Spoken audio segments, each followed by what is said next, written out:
Bonjour Patrice Lecomte. Bonjour. Merci beaucoup de nous accueillir dans votre bureau. Alors la question que tous téléspectateurs et spectateurs se posent forcément, c'est quel réalisateur êtes-vous? Est-ce que vous êtes plutôt un chef d'orchestre, un coach d'équipe, un observateur aiguisé? Est-ce que vous pouvez nous définir un petit peu votre travail à la fois sur le plateau mais aussi en amont et en aval? Quand je fais des films, ce qui est donc mon métier, j'essaye le plus possible de communiquer mon enthousiasme aux autres. C'est-à-dire que si j'arrive sur un tournage ou avec une équipe, en étant blasé, revenu de tout, en n'ayant pas une espèce de feu intérieur qui me fait aller de l'avant, je suis sûr que la couleur de mon comportement, de mon moral, va déteindre sur les autres. Alors je suis un chef d'équipe, un chef d'orchestre, un capitaine de navire, appelez ça comme vous voudrez, mais il faut un patron bien sûr, enfin il faut un type qui organise tout ça. Et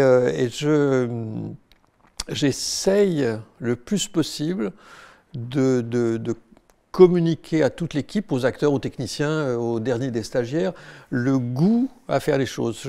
Dans une espèce de rêve un peu idyllique, donc un peu sot bien sûr, je rêve que tous les matins, avant qu'on se retrouve tous sur le tournage, que tous les matins, l'équipe entière, acteurs, stagiaires, etc., se frotte les mains en disant « chic, on va aller faire un film ». Enfin, là aussi, j'appelle ça le service minimum, c'est-à-dire qu'on fait un métier tellement rare, tellement enthousiasmant, que si on le fait à reculons, c'est foutu. J'essaye aussi et surtout d'éviter toute forme de conflit. Mais c'est très égoïste, en fait, c'est parce que le moindre conflit, même un petit conflit de rien du tout, il y a des gens avec les conflits qui savent faire l'ardoise magique. Plut, plut, hop, et c'est oublié. Je trouve ça formidable, hein, bien sûr, pourquoi pas. Mais moi, j'arrive pas à faire l'ardoise magique avec les dysfonctionnements humains, de rapports humains, etc. Donc, un conflit, quel qu'il soit, me met un peu en mille morceaux. Je mets du temps avant de me regrouper, avant de redevenir serein. Donc, dès que je sens que éventuellement, ce qui n'arrive pas souvent, heureusement, mais dans la vie, c'est pareil, hein, c'est pas que sur les tournages.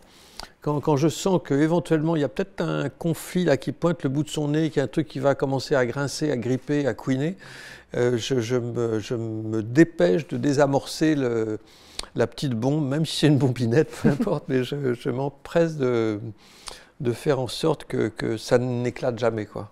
Et on fait comment justement? Parce que ça, c'est pas donné à tout le monde.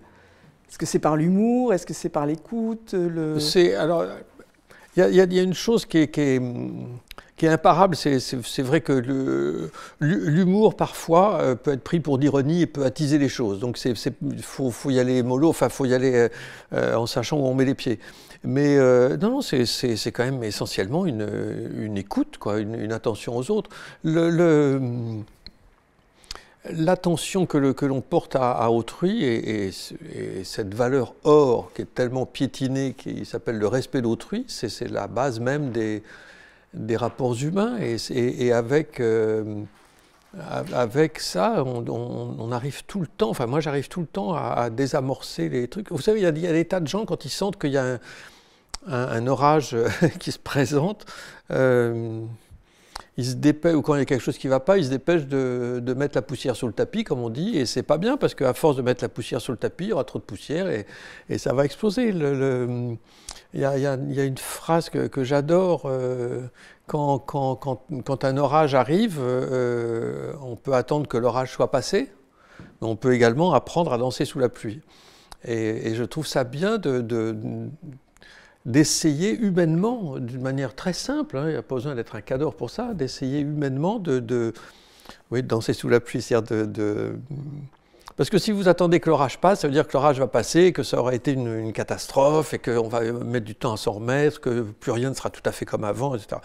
Mais d'apprendre, bon, pour prendre cette image, cette métaphore un peu sotte, hein, bien sûr, mais d'apprendre à danser sous la pluie, ça signifie mettre un peu de gaieté, d'enthousiasme, de joie de vivre. Et à ce moment-là, l'orage éclate peut-être, mais il est quand même plus facile à supporter, quoi. Il y a un truc qui est vraiment précieux et qui n'a pas de prix, c'est de savoir reconnaître ses erreurs. Toutes les fois où je me suis rendu compte que je m'étais trompé, que c'est pas comme ça qu'il fallait faire, ou ceci, ou cela, toutes les fois où j'ai dit, dans la vie c'est pareil, hein, on va pas faire l'amalgame entre le cinéma et la vie, mais on peut si on veut. Mais toutes les fois où sur un tournage j'ai dit, excusez-moi les gars, je me suis trompé, c'est pas comme ça qu'on va faire, je me suis trompé. Jamais, mais vraiment jamais, on m'a dit, oh, écoute, fallait pas te tromper, tu nous fais chier, écoute, fallait savoir ce que tu faisais, jamais.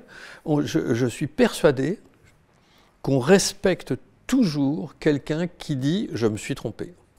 Au lieu de se traiter de pauvre con, etc., il fallait pas te tromper, mon gars, t'es le patron, t'as pas à te tromper, c'est pas ton rôle de te tromper, non, non. Et j'adorerais que parfois, le plus souvent possible, les hommes politiques admettent cette idée que, un homme politique qui fait fausse route, qui n'a pas pris la bonne décision, qui n'a pas fait voter le bon truc, etc., qui dit « Ok, je me suis trompé », personne ne lui en voudra jamais, j'en suis certain, il sera même réélu.